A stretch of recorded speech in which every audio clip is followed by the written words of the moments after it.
Okay, hi Marlena, how you doing? I've got your workup attaches my monogram. Okay, so let me jump over here. I got your written rationale here now. And then your work right here. I've got one, two, the same iteration or different iterations of the same monogram here. And then we have sketch number one. But in your writing, I'm a little confused because you're talking about number one, number four, and number 11. But over here, we only have number 11 and number one. So I'm not sure exactly what you're referring to specifically when you talk about number four.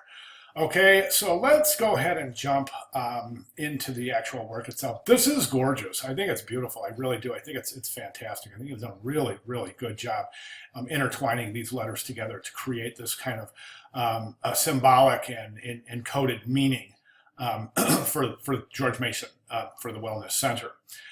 There's a couple of things I would recommend here is that I don't think you need this inner circle, the white circle. I think it adds too much and it adds a little bit of visual confusion, especially at smaller sizes. I think I would remove that inner white circle and just leave it on the blue background circle. But the other thing I want to mention is I think that the letter M is really thin. It's very, very thin. And so I'm not real sure exactly how you want to address that. But the letter M almost it almost looks like it's going to topple over. It's so thin. It doesn't have a wide base like it should have. And I understand why you did that to fit the G in there. So I think that I would recommend working on that. Try to widen that M a little bit and try to work your G in accordingly. As such.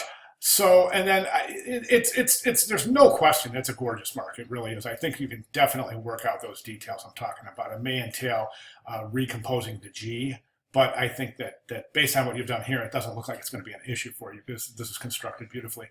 I think it's a really good idea that you included the monogram without the background because there's always going to be those situations where the background is not going to be needed.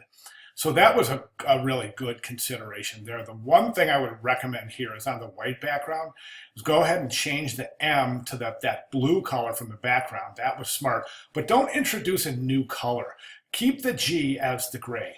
And that way you're using the same colors as you do in the initial monogram. So you're not going to be changing any kind of meanings or adding any sort of meanings or any sort of confusion by the addition of another color. So again, in summary, I would say to widen the M, keep the G, the gray color here on the version without the background, and try to eliminate that inner white circle there, which seems to be adding a little bit of visual clutter to the piece itself. Okay, great job though. I opened this up, I was like, wow, that is gorgeous. So really, really good job there. This, I think that the one dot separating instead of G dot M dot W dot C dot, I think that would be too much. So this is definitely separating George Mason from Wellness Center. So this works. I just don't think it's visually as interesting as this.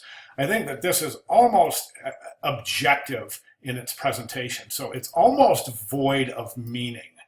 And sometimes we get that with typefaces like Helvetica, where they're so objective, they're great at delivering a message without adding any sort of subjective meaning based on the typeface itself. So it's definitely got its time and its place. But I think in this situation, I think it's almost too generic.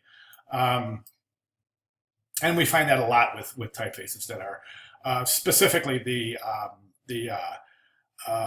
grotesque, well, that's the category, the grotesque typefaces like Helvetica and some of the other modern sans serifs as such, okay?